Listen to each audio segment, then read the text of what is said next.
জীবনে কখনো তুমি মিথ্যা বলনি, তাই তো তোমায় পেতে কাঁদে ধরণী। আলহামদুলিল্লাহ। নোয়াখালী জেলার বেগমগঞ্জ থানার অন্তর্গত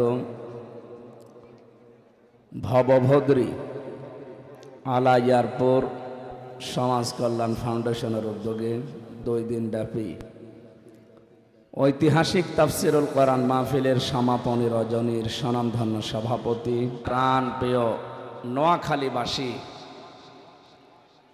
বাংলাদেশের 64 জেলার ভেতরে জেলার একটা নাম আছে, এখান থেকে আলেমদের বাস বেশি। কোনো এলাকায় আলেম যদি ইন্তেকাল করে পুরা জাতি ওই এলাকা থেকে ধসে যায়। সুতরাং এই এলাকার আলেম ওলামা যারা আছেন তাদের সম্মান মর্যাদা কামনা করছি। ওয়ারফা'না লাকা যিকরাক, আল্লাহ যেন তাদের মর্যাদা আরো বাড়িয়ে দেন।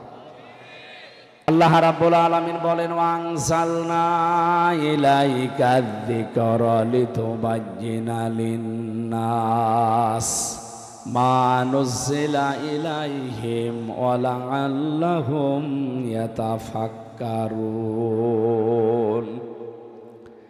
হে নবী, কোরআন আমি আপনার কাছে এই জন্যে দেইনি যে আপনি শুধু সোমা খেয়ে মাথার উপরে রেখে দেবেন, না। লিতুবায়্যিনা লিন-নাস, এটা মানুষের কাছে স্পষ্ট আকারে বর্ণনা দেবেন। কোন মানুষ? লাম শব্দ ব্যবহার করা হয় জীবিত মানুষদের জন্য। লাম শব্দের প্রায় 13টা অর্থ আছে। অন্যতম অর্থ হচ্ছে জীবিত মানুষদের ক্ষেত্রে লাম ব্যবহার করা হয়। এখানে আল্লাহ লিন-নাস দিয়ে জিন্দা মানুষদের সামনে কোরআনের ব্যাখ্যা করার আদেশ দিলেন। দুঃখজনক হলেও সত্য, এই 15.5 বছরটা আমরা জীবিত মানুষদের কোরআন শোনাতেই পারিনি। শোনাতে আসলেই বাধা দিত। আপনি শোনাবেন, শোনান, মরে গেলে পড়েন। যেই লোকটা কোরআনে কারিম শুনতে বাধা দেয় ওই লোকটার বাবা মারা যাক, আমারে ডাক দিয়ে বলবে, হুজুর বাপ মরে গেছে, কোরআন পড়ে দেন। তো তোর বাপ তো মরেই গেছে, কোরআন পড়ে করবো কি?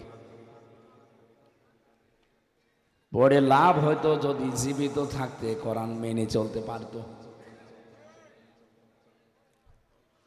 আমি স্পষ্ট বলছি, মানুষ মারা যাওয়ার পর এই যে বসে বসে যারা কোরআন পড়েন, এটা বানানো নিয়ম। আপনি কোন ইসলাম থেকে নিয়েছেন বলেন তো, যে মরে গেলে ওর সামনে পড়া লাগবে? হাদা বায়ানুল লিন-নাস, এখানেও লাম আছে। আল্লাহ বলেন এই বর্ণনা তো জীবিত মানুষদের জন্য অবদান, এটা পথ নির্দেশিকা ওয়া মাউইজাতান, এটা উপদেশ সম্বলিত লিল মুত্তাকিন, যে মানুষগুলো ভয় করে চলে আল্লাহকে। পড়া কোরআন শরীফে যেখানে আপনি কোরআন কেন্দ্রিক কথা পাবেন, কোন জায়গায় মরা মানুষকে আপনি শোনান, ইন্নাকা মাইয়িতুন ওয়া ইন্নাহুম মাইয়িতুন, হে নবী আপনিও ইন্তেকাল করবেন, ওরাও মারা যাবে। কোরআনে কারিমে সূরা ফাতিরের ভেতরে আল্লাহ বলেন, যারা মারা যায় আপনি তাদেরকে কিছুই শোনাতে পারবেন না। তো মরে গেলে কোরআন পড়া লাগবে, সিস্টেম তো আমরা চালু করি।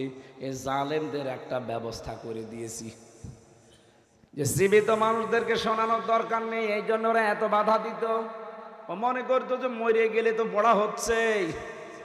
এই সিস্টেম এখন পাল্টানো লাগবে। এখন কোরআনে কারিম পড়তে হবে, শোনাতে হবে, বোঝাতে হবে, মানাতে হবে জীবিত মানুষদের। প্রথম 3টার সাথে হয়তো অনেকে আমরা একমত আছি, পড়তে হবে, শুনতে হবে, শোনাতে হবে, মানাতে হবে। কি এই 4 নাম্বারটার সাথে অনেকের মিল নেই। যেই বলি কোরআন শুধু পড়লে হবে না, শুধু শুনলে হবে না, মানলেও হবে না, এটা মানাতে হবে। কারণ কোরআনে কারিম যতদিন মানার পরিবেশ তৈরি না হবে, আপনি জিবরাইল ফেরেশতাও যদি নাজিল হয়ে বাংলাদেশে আসে, তাও হালালকে হালাল, হারামকে হারাম জেনে সে মেনে চলতে পারবে না। নবীজির হাদিস, মান ক্বরাল কোরআনা ফাস্তাযহারাহু, যে ব্যক্তি কোরআন পড়ে আর কোরআনকে এজহার করার চেষ্টা করে। এখানে এজহার মানে শুধু প্রকাশিত করা না, এজহার মানে স্পষ্ট করা না, এজহার মানে বিজয় করা। যতদিন পর্যন্ত দেশে কোরআন বিজয়ী না হবে, যত নিয়ম নীতি এই দেশে আছে সবার উপরে কোরআন বিজয়ী থাকা লাগবে। আর এই উদ্দেশ্যে যত নবী আর রসুল আপনি দেখেন, প্রত্যেকেই তার যুগে দিন কায়েম করা এই দায়িত্ব পেয়েছিলেন। বিশ্ব নবীকে আল্লাহ কোরআনে কারিমে বারবার আদেশ দিয়েছেন, ওয়াল্লাযী আরসালা রাসূলাহু বিল হুদা ওয়া দীনিল হক লিইয়ুযহিরাহু আলাদ দীনি কুল্লি।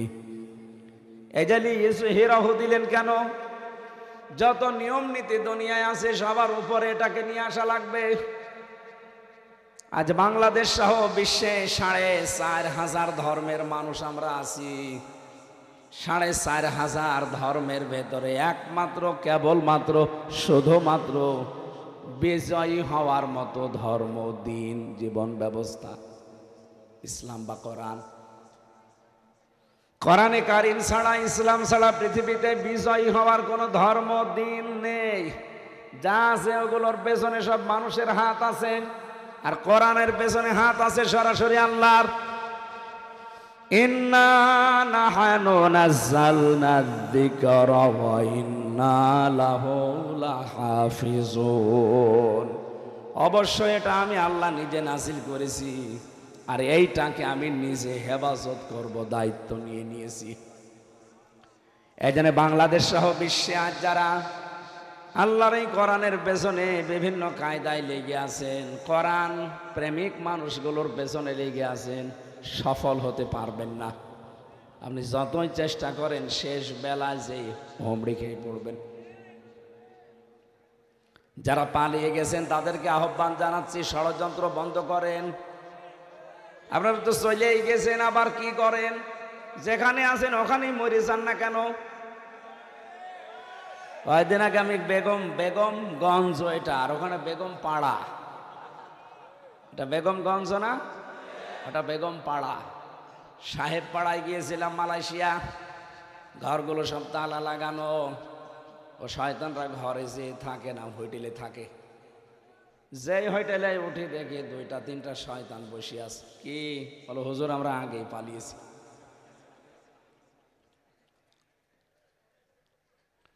কি করলেন? এই টাকাগুলো বাইরে পাচারের মাধ্যমে এখন ঘরেও থাকতে পারেন না। যে এত ভয় আল্লাহ ভেতরে ঢুকিয়ে দিয়েছে, সাহেব পাড়ায় যে থাকবেন পিটিয়ে মেরে ফেলবে জনগণ। কয়েকদিন আগের ওপর দিয়ে যাচ্ছিলাম, পাইলট আমারে বলছে, হেলিকপ্টারের পাইলট, যে এই যে প্রতিষ্ঠানগুলো এখনো সংস্কার পুরাটা হয়নি। হুজুর আমি তো শয়তানদেরকে বহন করি বেশি, আমার মাঝে মাঝে চিন্তা হয় যারা টাকা পাচার করেছে, এক একটা বছরে বাংলাদেশ থেকে 42,000 কোটি টাকা পাচার হয়েছে। এই টাকাগুলো যারা পাচার না করে দেশে কর্মসংস্থান তৈরি করত। 36 লাখ যুবক এখন শিক্ষিত বেকার পড়ে আছে। এই মানুষগুলোর কর্মসংস্থান হয়তো আর ওদের মরণের আগ পর্যন্ত দেশ থেকে কেউ নামাতে পারতো না। শয়তানগুলো টাকা সব পাচার করে করে বিভিন্ন জায়গায়। এই জন্য যা করেছেন মাপ পাওয়ার অযোগ্য হয়ে গেছেন আপনারা। এত ঋণের বোঝা আমাদের মাথার উপরে দিয়ে গেলেন। এদেশে এখন কেউ জন্ম নিলেই 1,10,000 টাকা তার মাথার উপরে ঋণ, মানে জন্মগতভাবেই ঋণী। দেশটাকে ফোকলা করে ফেলেছেন। একটু দাঁড় করানোর জন্য যারাই চেষ্টা চালিয়েছে তাদের প্রতিষ্ঠানগুলো বেনামে নামে বিভিন্ন ধোয়া তুলে সব আত্মসাৎ করলেন। ইসলামী ব্যাংক থেকে এই শয়তানরা 80,000 কোটি টাকা মারিং কাটিং করেছে।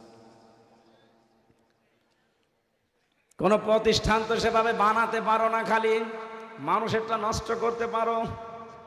এই প্রতিষ্ঠান তো কত লক্ষ লক্ষ মানুষের কর্মজীবন তৈরি হয়েছিল, এখন ফোকলা করে দিলেন আপনি।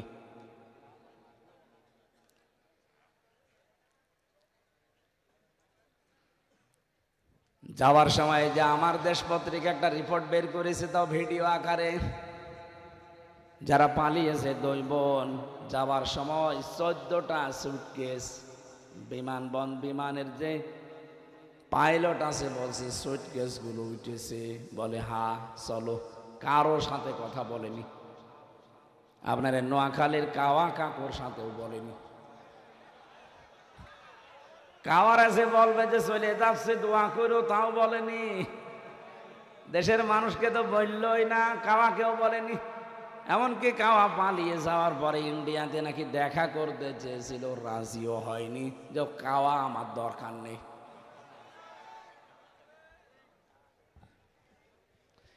যারা যা করেছেন, মাঝে মাঝে আমার চিন্তা হয় এদের জীবনী নিয়েছে কি করলো তারা। আমাল হায়াতুদ দুনিয়া ইল্লা মাতাউল গুরুর। আল্লাহ বলেন পৃথিবীর এই জমিনটা পুরা ধোঁকা। এটা কি? পুরাটাই ধোঁকা। বলতে পারেন আমার মা বাবা, হ্যাঁ ওটাও। আপনার মা বাবা আমার জন্য ধোঁকা, সন্তানাদি, স্ত্রী পুত্র, দুনিয়ার বাড়ি গাড়ি, চাকরি বাকরি, ব্যবসা বাণিজ্য, ক্ষমতা, সব ধোঁকা। আমাদের কুষ্টিয়ার হানিফ সাহেবের পাশে এমনিতেই 50 জন করে বসে থাকতো, অথচ ওই মানুষগুলো এখন এই 5 তারিখের পরে পুরা উঠিয়ে গেছে। এখন তারাই শুকুরের বাচ্চা, কুকুরের বাচ্চা বলে গালি দেয়। ওই হারামির কারণে আজ আমাদের এই অবস্থা। অথচ 5 তারিখের আগে ওরে নবী মনে করে চলতো। আমি নিজেরটা বলছি, বাস্তবতা যে এই যে মাতাউল গুরুর, এটা যে ধোঁকা, এটা আমি নিজে বুঝে ফেলেছি। জেলখানায় 3টা বছর আমি ফাঁসির কন্ডেম সেলের ভেতরে ছিলাম, এখানে আমি আরো বেশি বুঝেছি যে দুনিয়া আসলে ধোঁকা। এটা আমার যে পূর্বপুরুষ আছে, আমার বাবা, আমার দাদা, তার বাবা, এই 3 জনের পরে আমি আর চিনি না। 3 পুরুষের পরে আমার মতো মানুষ আমি আর জানিও না যে তাদের নাম কি। আমার বাবা রিয়াজউদ্দিন, তার বাবা জাহান আলী, তার বাবা নমাজ আলী, এরপরে কি সত্যি বলছে যে কোরআন শরীফ আমি জানি না। অথচ খুব বেশি হলো 60 থেকে 61 বছর আগে এই নমাজ আলীর বাবা মরে গেছে। এই নমাজ আলীর বাবা এখন যদি এসে কুষ্টিয়ায় বলে যে 2 তালা বাড়ি আমার, এই ভিটা আমার, ওর দাঁত মুখ খুলে ফেলবো না, যে ভণ্ডামি করার জায়গা পান। কিসের নমাজ আলীর বাপ আপনি? আমি তো নমাজ আলীকে চিনি না। কথা বলেন না কেন? এইটা এইটার জন্য যদি আপনি বাবা শাহজালাল সব হালাল করে দুনিয়ায় চলতে চান, চোখ বন্ধ হোক, দেখেন আপনার সবচাইতে আপন যারা বলতেন ওরাই পালাবে। আপনার স্ত্রী আপনাকে ভালোবাসে আমি জানি, আজকে মরার ভান ধরে পড়ে থাকেন। লোকজন যদি বলে আপনার স্বামী তো মারা গেছে, যে খাটে থাকেন খাটের নিচে তাকে কবর দেওয়া হবে, জীবনেও কোনো বউ রাজি হবে না। অথচ এই খাটটা তৈরি করতে আপনি বাম হাতের ইনকাম পর্যন্ত করেছিলেন। এই কথা বলেন না কেন? আমি আশা করছি দুনিয়ার জীবনের টাচ দিলে আপনি বুঝে ফেলেছেন। সুতরাং এই ধোঁকা, এই প্রতারণামূলক জীবনের সন্ধানে নেমে আমরা যেন আসল জীবন হারিয়ে না ফেলি। আলাল আখিরাতু খায়রু ওয়া আবকা। আখিরাতের জীবন শুধুমাত্র উত্তম না, এটা কিন্তু স্থায়ীও। এর বিপরীত সিস্টেম দেখেন, আখিরাতের জীবন হয় কারোর জন্য উত্তম হবে, স্থায়ী হবে, কারোর জন্য উত্তম হবে না কিন্তু স্থায়ী হবে। অনেক মানুষ আমি জানি এই পৃথিবীতে এমনও ধান্দায় আছে, বিশেষ করে মুসলমানদের ভেতরে, মনে মনে করে আমি তো কালেমা পড়েছি, যে কোনো দিন একদিন না হয় জান্নাতে যাবই। হ্যাঁ যাবেন, কিন্তু কালেমাটা তো ঠিক রাখা লাগবে। আপনার তো কালেমা ঠিক নেই, কারণ কালেমা পড়তে হলে আগে একটা কাজ করা লাগে, সেইটা না করে আপনি কালেমা পড়েছেন। এবার নিজেরা সাথে মিলাবেন তো যারা বসে আছেন। আমরা যারা ইবাদত করতে চাই আল্লাহর, না চাই না? বলেন বলেন। আমা খালাকতুল জিন্না ওয়াল ইনসা ইল্লা লিয়াবুদুন। মানুষ আর জিন আল্লাহ বানিয়েছে ইবাদতের জন্য। আমরা যারা ইবাদত করতে চাই আল্লাহর, আল্লাহ আমাদেরকে আদেশ দিয়েছেন ইবাদত শুরু করবা না, আগে একটা কাজ করি নাও। সে কাজটা কি? ইবাদত করতে চাইলে আপনার কবুল হয়ে যাবে? কখনো না। ইবাদত করার আগে আপনাকে আগে ঈমান আনা লাগবে। কথা বলেন না কেন? এলাকায় হিন্দু নেই, এই লোকটা যদি নামাজে মসজিদে আসে আপনার মতো এই যেভাবে নামাজ আদায় করে ওর সওয়াব হবে? হবে না। এই কারণে, কারণ ওর ঈমান নেই। কি নেই? বলেন বলেন। ঈমান আনতে হলে আর একটা কাজ করা লাগে। কি খালি মিষ্টি খাওয়া লাগে? কি? ঈমান যদি কেউ সত্যি আমরা আনতে চাই, প্রথমে আমাদের দায়িত্ব আল্লাহ দিয়েছেন যে তাগুত ছেড়ে দে। ফামাই ইয়াকফুর বিত্তাগুতি ওয়া ইউমিন বিল্লাহ। কোন মানুষ যদি ঈমান আনতে চায় তার প্রথম কাজ হবে তাগুত ছেড়ে দেওয়া। তাগুত না ছেড়ে কোনো মানুষ ঈমান আনলেও ঈমান টেকে না। 15.5 বছরে বহু আলেমকে আমরা দেখেছি ইমানদারের মতো দেখা যেত, শুধু তাগুত ছেড়ে না দিয়ে ঈমানের দাবি করত। এজন্য বাতাস পাল্টালে তারাও পাল্টিয়ে গেছে।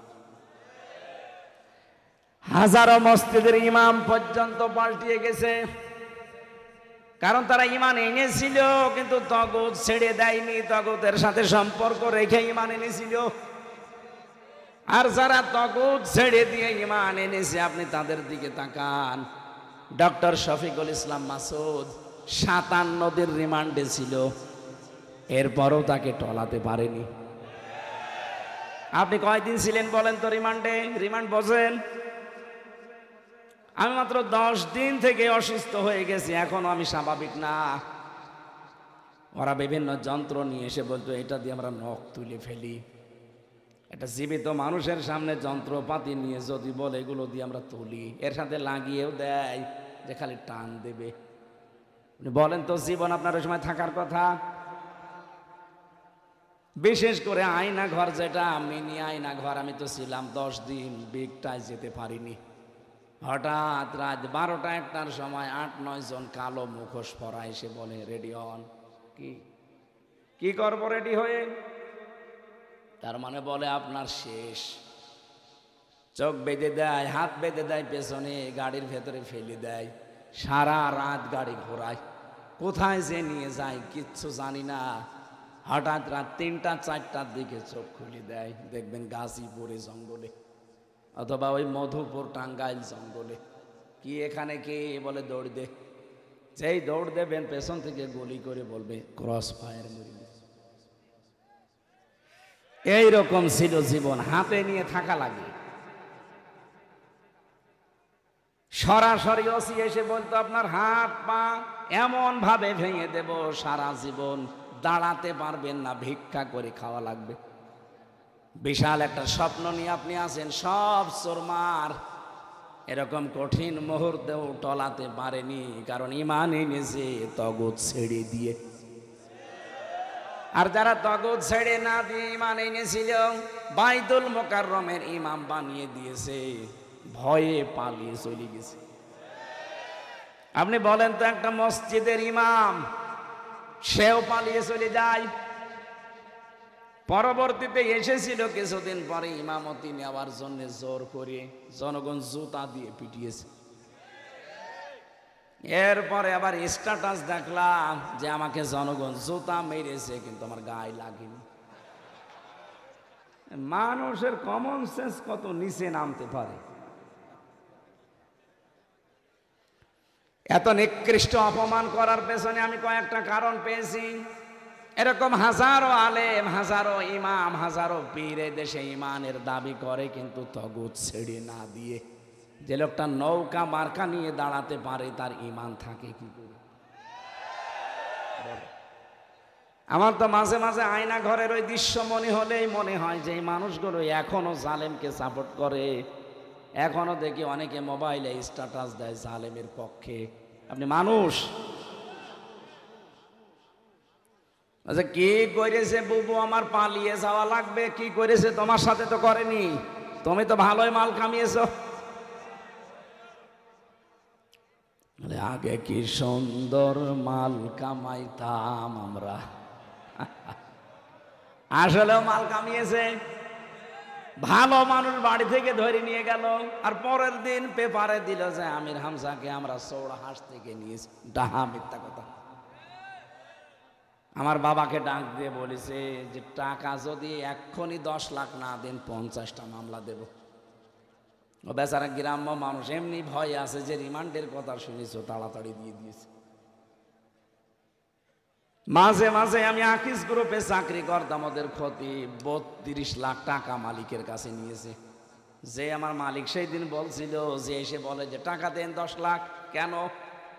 মনে আছে টাকা আমার কাছে পায়, ওর বাবা টাকা রেখে গেছে, সেই টাকা নিতেই। 3টা বছরে মামলা এতবার চেষ্টা চালিয়েছে, সিএমএম কোর্ট, জজ কোর্ট, হাইকোর্ট মিলে না, হবে না। 30-32 লাখ টাকা তারা খেয়েছে, তারপরও নতুন করে আবার মামলা দিয়েছে। যে একটা ব্যবসা খুলে নিয়েছিল। এই কয়েকদিন আগের কথা, বগুড়া এক মাহফিলে, স্বাধীনের আগে ছিল মাহফিলটা, ওসি আমারে তাড়া দিয়েছে মাঠের ভেতর দিয়ে প্রায় 2 কিলোমিটার। ধানের জমিন দিয়ে দৌড়াতে হাত পা কেটে, আমি তো অন্ধকারে ধরতে পারিনি, কিন্তু গাড়িটা ধরে নিয়ে গেছে।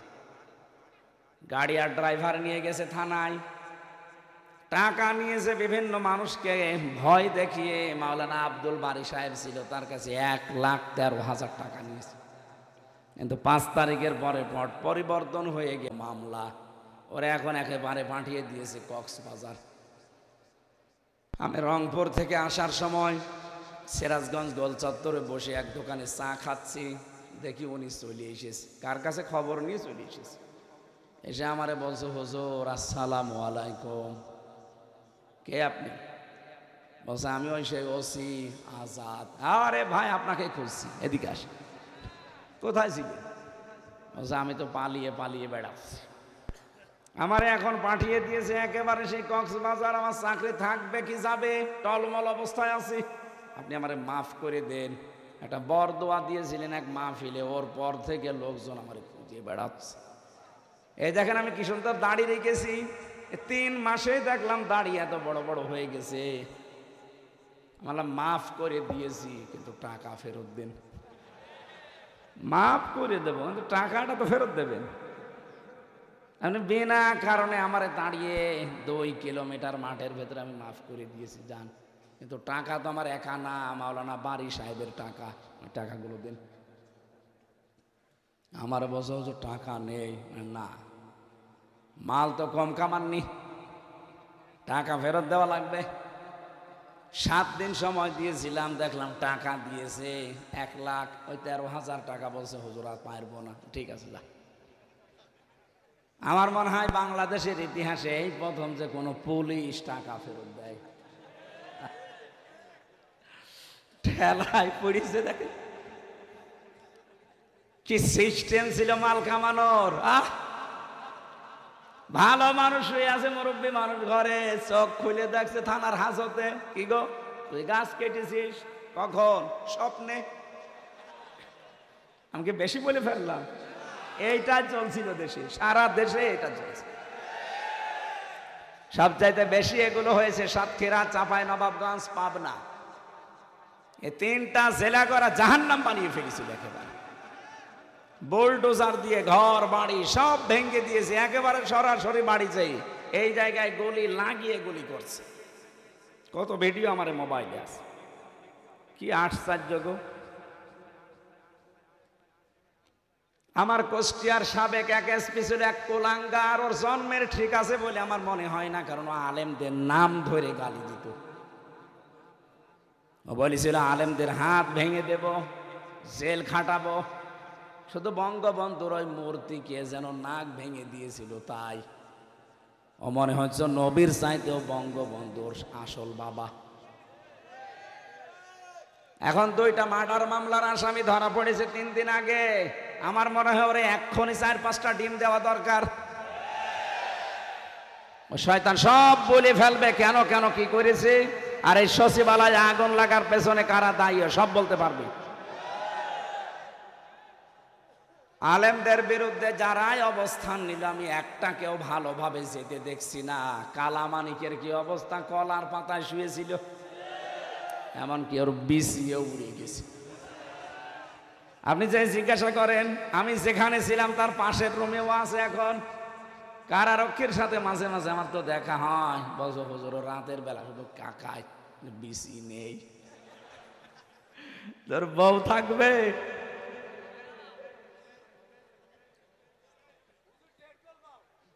Date fail. এই শয়তান আল্লামা সাঈদীর ব্যাপারে বলেছিল যে একে আমি ফাঁসি দিতে পারলাম না, আমার জীবনের বড় আফসোস। নে এবার ফাঁসি দে।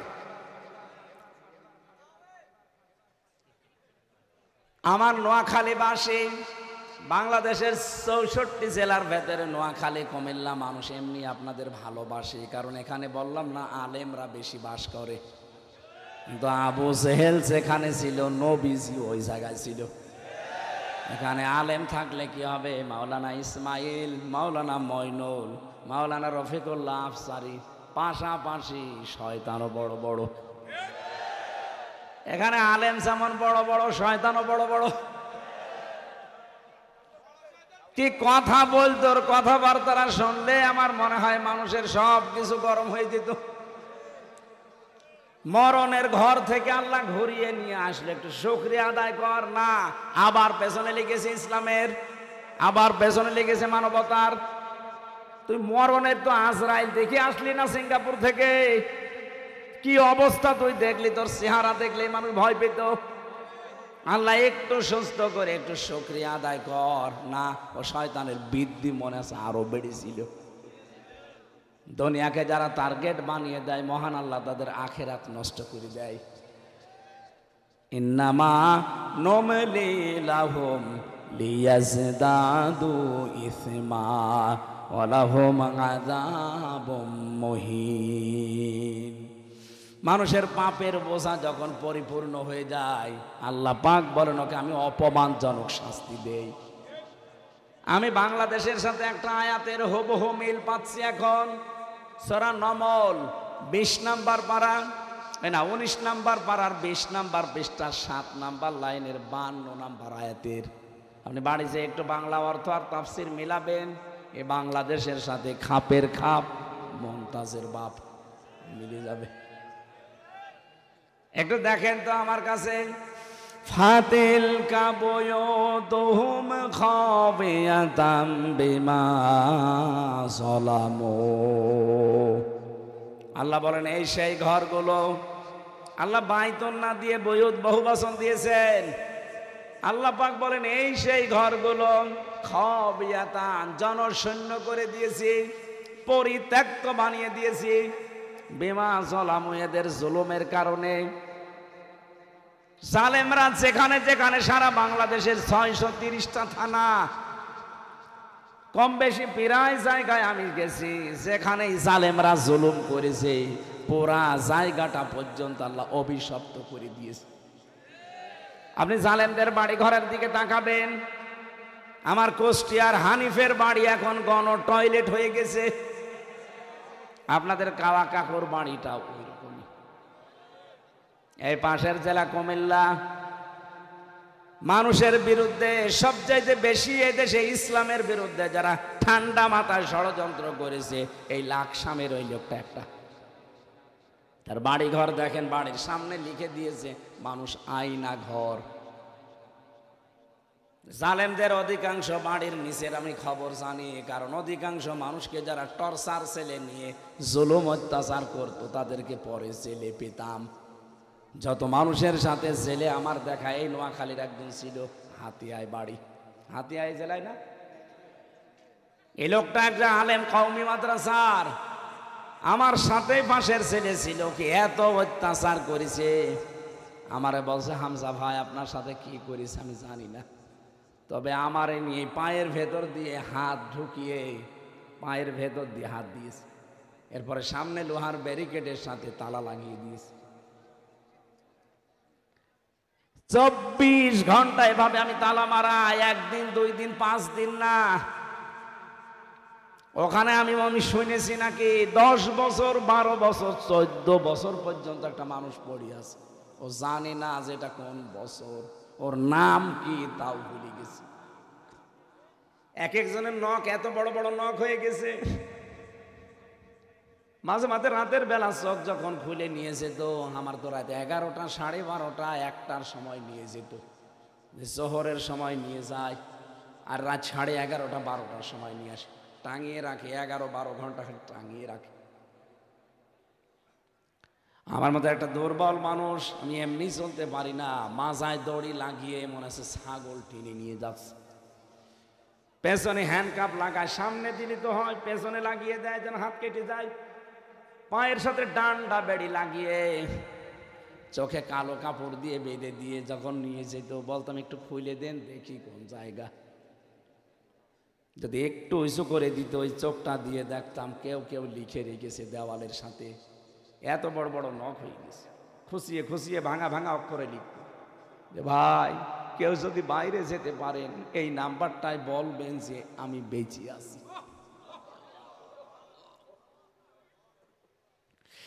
1.5 মিনিট 2 মিনিট সময় দেয় 24 ঘন্টার ভেতরে টয়লেট করার। আরে ভাই বসতে বসতে তো হাফ মিনিট চলে যায়। সকালবেলা আসে 9টা 10টার দিকে কয়েকটা পচা ছোলা নিয়ে, পারলে খান না পারলে ফেলে দেন। দুপুরবেলা 1 মুঠ ভাত দেয়, তাও মনে হচ্ছে কেউ মাখিয়ে দিয়েছে। এ কঠিন পরিস্থিতি আপনি তৈরি করেছিলেন। বড় বড় বিগ যেগুলো আয়না ঘর আমি শুনেছি, প্রত্যেকটার সাথে তল দিয়ে সুড়ঙ্গ করে ভারতের সাথে লাইন করা আছে। বেশি ঝামেলা করবেন মেরে ওখান থেকে পাঠিয়ে পরে পশু পাখির খাবার বানিয়ে দেবে। বহু মানুষকে আমার সামনে বলেছে যে আমরা বহু মানুষকে মাছের খাবার বানিয়ে দিয়েছি। বহু মিথ্যা কথা আমাকে দিয়ে লিখিয়েছে যে এগুলো বলবেন আদালতে, বলে না একটা কথাও আমার না, সব জামাত ইসলামের বিরুদ্ধে, আকিস গ্রুপের বিরুদ্ধে, না এগুলো আমার বলা সম্ভব না। বলছে যদি না বলেন আপনার বউ তুলে নিয়ে আসবো। চরিত্র কত নিচে নামলে কথা বলতে পারে একজন আলেমকে বলেন তো। হ্যাঁ একটা হিন্দু আমি পাইনি, রিমান্ডে যত অফিসার পেয়েছি সব মুসলমানের নাম। জনাব আতিকুল ইসলাম ভুইয়া, শেখ ইমরান হুসাইন, আসাদুজ্জামান, জাহিদ হাসান, মিজানুর রহমান, মনির খান, একটাও কি হিন্দু? অথচ আল্লাহর ভুল ধরতো। রিমান্ডে আমার মামলার প্রশ্ন আমাকে করেন না। কোরআন শরীফের একটা আয়াতের বাংলা বলার পরে বলতো না এটা আমার আল্লাহর ঠিক হয়নি। বলেন আল্লাহর যারা ভুল ধরতে পারে আমারে তারা ছাড়বে? আল্লাহ বলেন জালেমদের এই বাড়ি পর্যন্ত আমি অভিশপ্ত বানিয়ে দিয়েছি, এখানে এখন দেখবেন খাওয়াতান জনশূন্য হয়ে গেছে। এ পর্যন্ত আল্লাহ শেষ করেননি, এর পরের অংশ আমাদের জন্য। ইন্না ফি যালিকা লায়াতাল লিকাউমিন ইয়ালামুন। লামে তাকিদ আছে, অবশ্যই এর ভেতরে শিক্ষা আছে যারা জ্ঞানী তাদের জন্য। এখান থেকে আমাদের শিক্ষাটা কি? এত বড় জুলুম করে আল্লাহ কিন্তু ছাড় দিয়েছিলেন, কিন্তু ছেড়ে দেন। কথা বলেন না কেন? আগামীতে যারা চেয়ারে বসবেন 5 বছরের জন্য, অনেকে কিন্তু আশা করে বসে আছেন, থালা হাতে পায়, দেখেন কি করি, কি করবেন। বিভিন্ন কায়দা তো আরম্ভ অনেকে করে দিয়েছেন। সাবধান, যদি একবার থালা পেয়ে আবার ওই জালেমদের মতো শুরু করেন, 5 বছর পরে আপনার বাড়িও গৃহহীন হয়ে যাবে, ওইটাও জনগণের টয়লেট হবে। এই জন্য সতর্ক করছি, বিশেষ করে আমাদের প্রতিবেশী নামে কলঙ্ক। তামাম দুনিয়ার নিকৃষ্ট জাতি হিসাবে এখন পরিচিত এই উগ্রপন্থী হিন্দুরা। আপনি ইন্টারনেটগুলো দেখেন, মাইক্রোসফট এবং ভয়েস অফ আমেরিকার যতগুলো তথ্য আমি নিজে নিজে দেখেছি, প্রত্যেক জায়গায় একটা তো মুসলমান না, প্রত্যেকে অমুসলিম। তামাম দুনিয়া দিয়ে তারা 257টা রাষ্ট্র নিয়ে জরিপ করে। তামাম দুনিয়ায় জরিপ হচ্ছে এখন এইটা, পৃথিবীর সব চাইতে বড় মিথ্যুক জাতি এই হিন্দুরা। সব হিন্দু না, উগ্রপন্থী যারা মোদির ভক্ত তারা। 2 নম্বরে বাংলাদেশ সম্পর্কে মাইক্রোসফট এরা রিপোর্ট দিয়েছে, এই বাংলাদেশে এতদিন পর্যন্ত যারা দায়িত্বে ছিলেন স্বাধীনতার পর থেকে, আগস্টের 5 তারিখের পর থেকে 4 মাস সবচাইতে বেশি হিন্দুরা শান্তিতে আছে। অথচ তাদের কাজ কারবার দেখছেন কি করছে তারা? প্রতিবেশীর নাম নিয়ে আল্লাহর ঘরগুলো, আজকে একটা ঘর ভেঙেছে মসজিদ। 1500 বছর আগে আপনার বাপ দাদারা আল্লাহর ঘর কাবা শরীফ ভাঙতে এসে কাজ মাকুল হয়ে গেছে। কথা বলেন না কেন? আপনাদেরকে আমি সতর্ক করছি, কারণ প্রতিবেশী এখনো কিন্তু আল্লাহ আবাবিল পাঠাতে ভুল করবেন না। সারা বিশ্বের মানুষেরা মাটির নিচে কেউ তেল পায়, কেউ গ্যাস পায়, কেউ স্বর্ণ পায়, কেউ লোহা পায়, আরো শয়তানরা খালি মন্দির পায়। বলে না, এখানে 500 বছর আগে মন্দির ছিল। এই এলাকাকে 850 বছর মুসলমানরা শাসন করেছে। আমাদের ধর্মে বাড়াবাড়ি নেই, জবরদস্তি নেই। তাই নাই যদি এগুলো থাকতো আপনাদের মতো, 850 বছর আমরা শাসন করেছি, একটাও হিন্দু থাকার কথা ছিল না।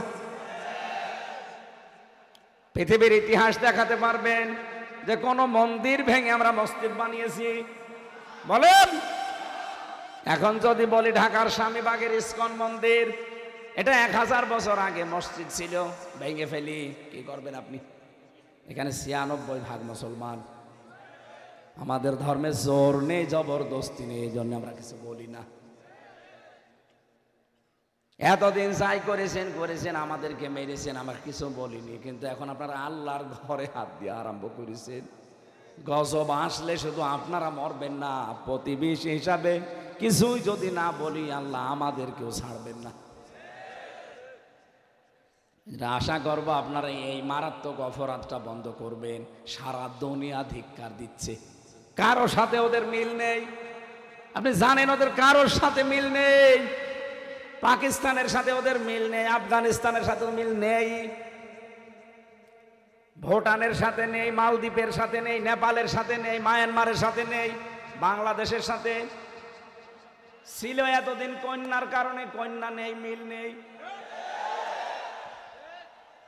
চীনের সাথে ওদের মিল নেই।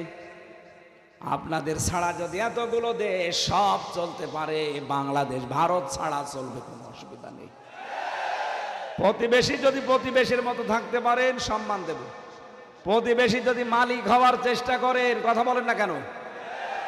আমাদের কিচ্ছু না থাকতে পারে, হালকা পাতলা ঈমান আছে, আমাদের মনুষ্যত্ব আছে আর ব্যক্তিত্ব আছে। এমনি কাউকে সম্মান দেয়, কিন্তু কারো খবরদারি আমরা মানি না। আমাদের স্বাধীন দেশ, স্বাধীনভাবে চলতে দেন, নিজেরাও স্বাধীন মতো থাকে। কারো সাথে তো মিল নেই আপনাদের। খ্রিস্টান মেয়েদেরকে আপনারা উলঙ্গ করে রাস্তায় হাঁটিয়েছেন। ডোনাল্ড ট্রাম্প এমনি রেগে গেছে, সে একজন খ্রিস্টান। সে কয়েকদিন আগে ঘোষণা দেয়নি যে আমি জানুয়ারির 20 তারিখে শপথ নেব, ভারতীয় 16 লাখ আমার দেশে আছে, সব ফেরত পাঠাবো। দাদা, আপনার কিন্তু ধুতি আর পরার সময় পাবেন না। একবারে যখন 16 লাখ চলে আসবে, এদিকে বাংলাদেশের সাথে আপনার সব কাট। আমরা এখন ব্যবসা করছি পাকিস্তানের সাথে, তুরস্কের সাথে, চীনের সাথে। আপনার আলু পেঁয়াজ সব পচতেছে এই মিথ্যা কিছু সংবাদ পরিবেশনের কারণে।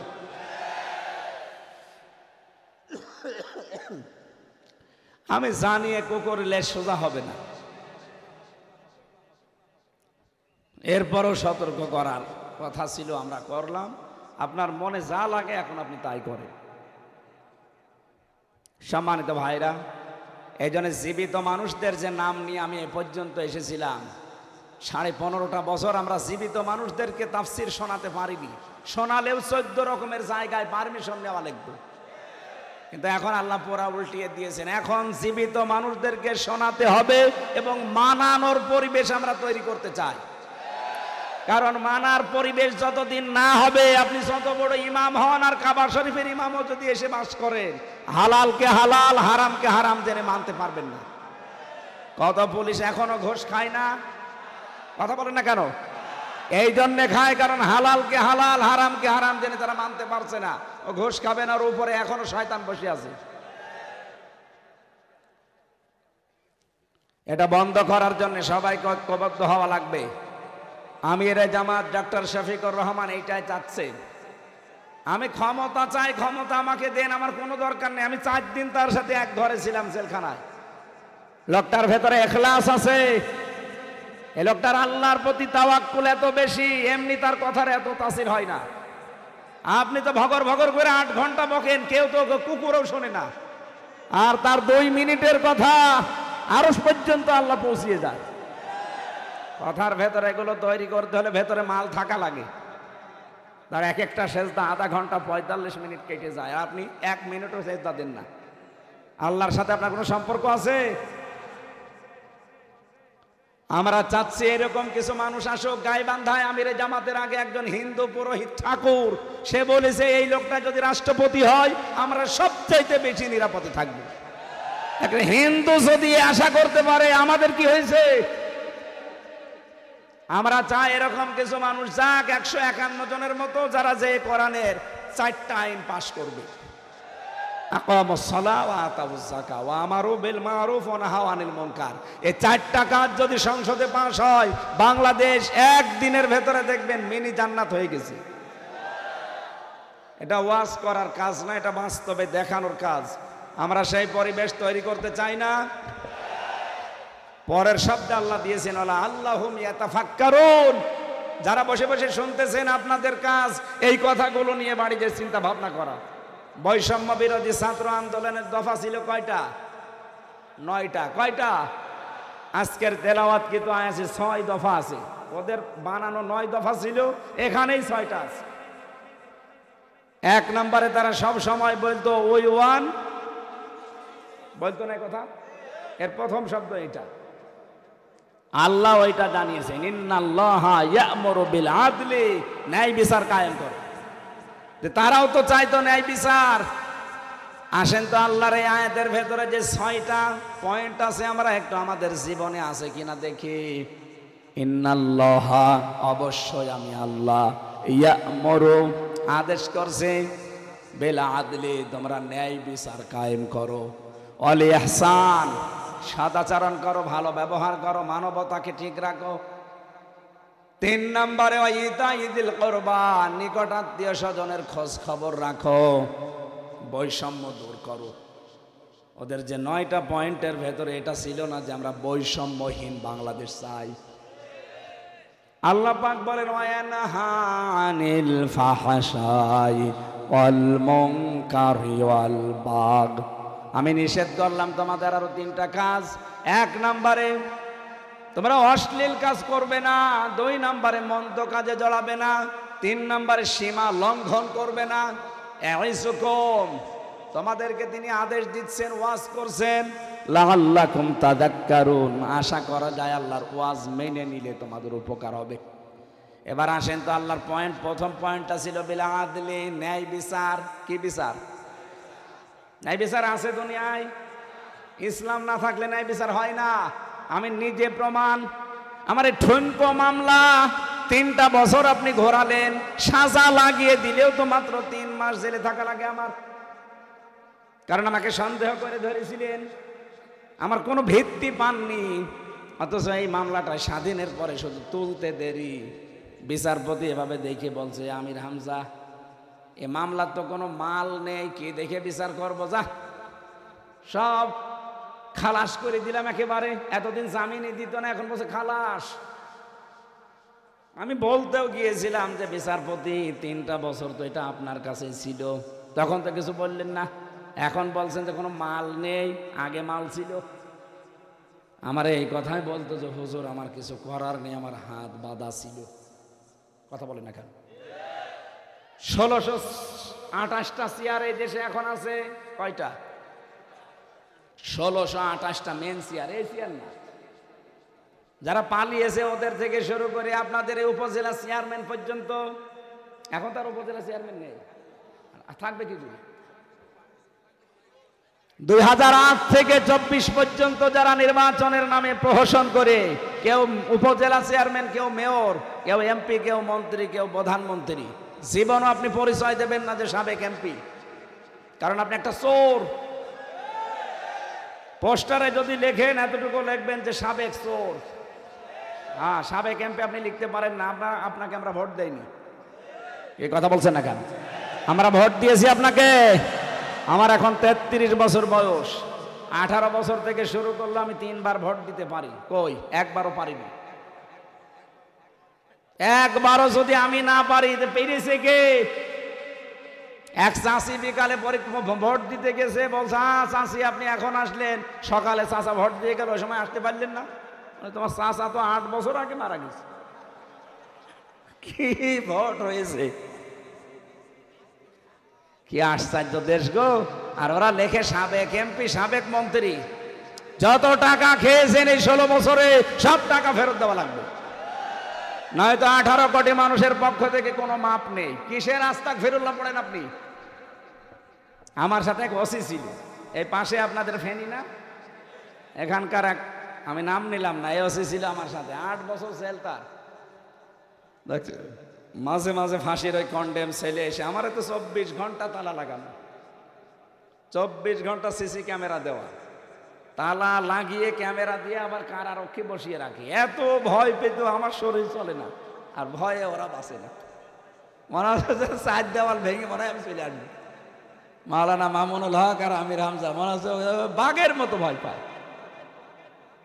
কি আমি কি বলি এত বলেন তো? আমার মতো নরম ওয়াজ বাংলাদেশে কেউ করে না, একেবারে নরম নরম কথা বলি না। আপনি যা বলেন সব কলজে গিয়ে লাগে। আপনি তো কাজ করেন ওই রকম, তো কলিজাই লাগবে। আমার এসে বলছে হুজুর আমি একটা তওবা করেছি, দেখেন তো আমার তওবা কত দূর গেল।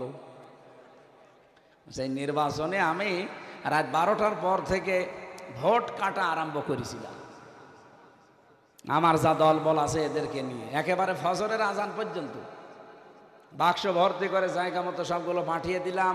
এবার পবিত্র হওয়ার জন্য গোসল করলাম, ওযু করে 2 রাকাত নফল নামাজ পড়ে বললাম আস্তাগফিরুল্লাহ।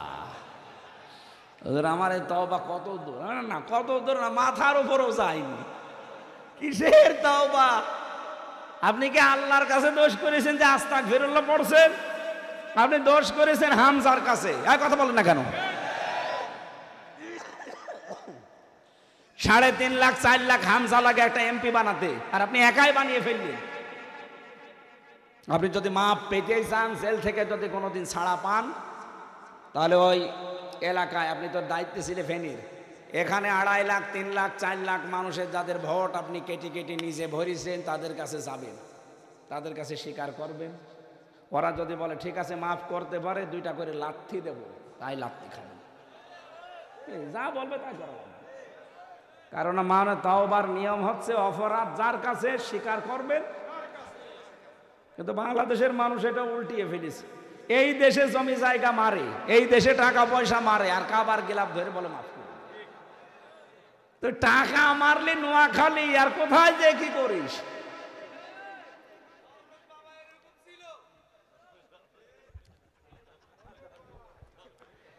আমি এবার তাফসিরে যাচ্ছি, দেখেন তো আলেম যারা আছেন, আমি আদলের ব্যাখ্যা পড়েছিলাম। আদল মামান আলাদা আল্লাগাতান ওয়া শারহান, আদল কি, কত প্রকার, কাকে বলে?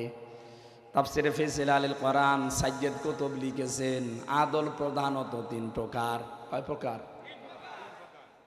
এই আয়াতটা নাজিল হওয়ার ঐতিহাসিক যে প্রেক্ষাপট, হযরতে ওসমান ইবনে মাজউন রাদিয়াল্লাহু তাআলা আনহু, পুরা আরব জাহানে ওই সময় 3 জন ওসমান ছিল। একজনের নাম ওসমান ইবনে আফফান, যেটা নবীজির জামাই। বিশ্ব নবী তাকে এত বেশি পছন্দ করেছিলেন, একটা মেয়ে মারা যাওয়ার পরে আর একটা বিয়ে দিয়েছিলেন। নবীজি মাঝে মাঝে বলতেন আমার যদি মেয়ে আর একটা থাকতো আমি আর একটা ওসমানকে দিয়ে দিতাম। এখানে যারা আমরা জামাই আছি, এখানে একটা শিক্ষা আছে। নবীজির দুইটা মেয়ে দিয়ে আর একটা দিতে চায়, কি জামাই পেয়েছিলেন? আমরাও জামাই, শ্বশুর শাশুড়ি একটা দিয়ে টেনশনে আছে যে এটাই বাদ নিয়ে নেব না। আমাদের জামাই, আমরা যারা আসলে ওইরকম জামাই হতে পারিনি। কি জামাই পেয়েছিলেন বিশ্বনবী, নিজের দুইটা দিয়ে আর একটা দিতে চান। ইনি একজন ছিলেন ওসমান ইবনে আফফান রাদিয়াল্লাহু তাআলা আনহু, আর একজন চাবি বহনকারী কাবার, তার নাম ওসমান ইবনে তালহা। এখন যিনি বর্ণনা দিচ্ছেন ইবনে কাসির থেকে শানে নজুলের ভেতরে, যার নাম বললাম ওসমান ইবনে মাজউন, নবীজি কাবা এই যে হাতিমের সাথে হেলান দিয়ে বসে আছেন, লোকটা সামনে দিয়ে যাচ্ছিল। বিশ্বনবী তাকে ডাক দিলেন, এদিকে আসো। হঠাৎ করে তাকে ডাকে পাশে বসালেন। কথা বলবেন তো, জিজ্ঞাসা করবেন যে কি খবর না। তাকে ডাক দিয়ে পাশে বসিয়ে নবী অন্যদিকে ঘুরে ফেলেছেন।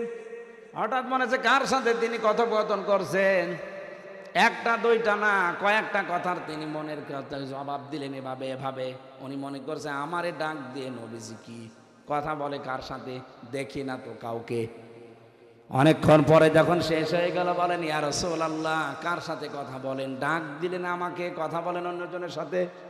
নবীজি বলেন, এই মাত্র জিবরাইল আমাকে 6টা আদেশ দিয়ে একটা আয়াত নাজিল করে শুনিয়ে গেল। ইন্নাল্লাহা ইয়া'মুরু বিল আদলি, অবশ্যই আমি আল্লাহ তোমাদের আদেশ করছি তোমরা ন্যায় বিচার করবা। কি বিচার? আদলের প্রথম অর্থ আল্লাহর সাথে আপনাকে আদল করা লাগবে। 2 নম্বরে রাসূলুল্লাহর সাথে আদল করা লাগবে।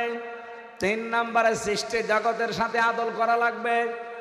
আল্লাহর সাথে আদল হচ্ছে যে স্বীকৃতি আপনি দিয়ে এসেছেন, আলাস্তু বিরাব্বিকুম, সঙ্গে সঙ্গে আমরা বলেছিলাম ক্বালু বালা। কথা বলেন না কেন?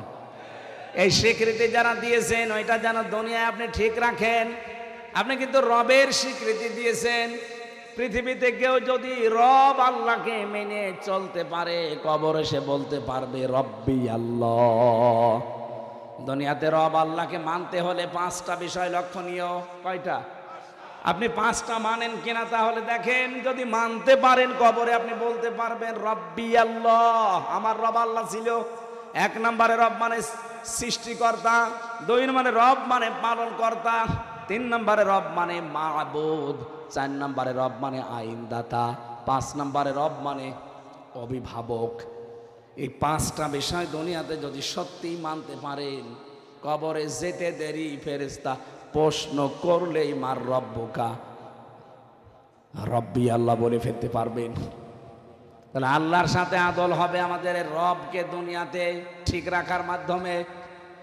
প্রথম অর্থ বলেছিলাম সৃষ্টিকর্তা হিসাবে আপনারা আল্লাহকে মানি কিনা। আমাদের সৃষ্টিকর্তাকে আরো জোরে বলেন। আমাদের লালন পালন করেন কে? নাকি আমার চাকরি, আমার ব্যবসা, আমার বাণিজ্য? না, এ বিশ্বাস যার ভেতরে যত দৃঢ় হবে, দুনিয়া সম্পর্কে তত বেশি গাফেল হয়ে যাবে। ওর ভেতরে এমন মজবুত ঈমান তৈরি হবে, লাং ফিসমা লাহা, কোনো দিন ওই মানুষকে আপনি টলাতে পারবেন না। আমি বায়ান করার প্রথম 4-5 মিনিটের ভেতরে কিন্তু এই পয়েন্টটা বলেছিলাম। কেউ যদি ইবাদত করতে চায়, তার আগে তার শর্ত সে ঈমান আনবে। ঈমান আনতে চায়, তার শর্ত সে তাগুত ছাড়বে। তাগুত ছেড়ে যারা ঈমান আনে, এই মানুষগুলো ঈমান আর টলে না। আর তাগুত ছেড়ে না দিয়ে ঈমান আনলে কিছু হলেই তার ঈমান নষ্ট হয়ে যায়। 2 জনের উদাহরণ দিয়েছিলাম কাবা শরীফে, বাইতুল মুকাররমের ইমামের মাওলানা রুহুল আমিন আর জামাত ইসলামের ডাক্তার শফিকুল ইসলাম মাসুদ। 2 জনেই তো ইমানদার দাবি করছে। এ কঠিন পরিস্থিতি গেল 15.5 বছরে। একজন ঈমান এনেছিল তাগুত ছেড়ে দিয়ে, আর একজন ঈমান এনেছিল তাগুত না ছেড়ে। এই কথা বলছে না কেন? এর যাতে বাস্তব আপনি কি পাবেন বলেন? এটা একেবারে বাস্তব উদাহরণ বললাম।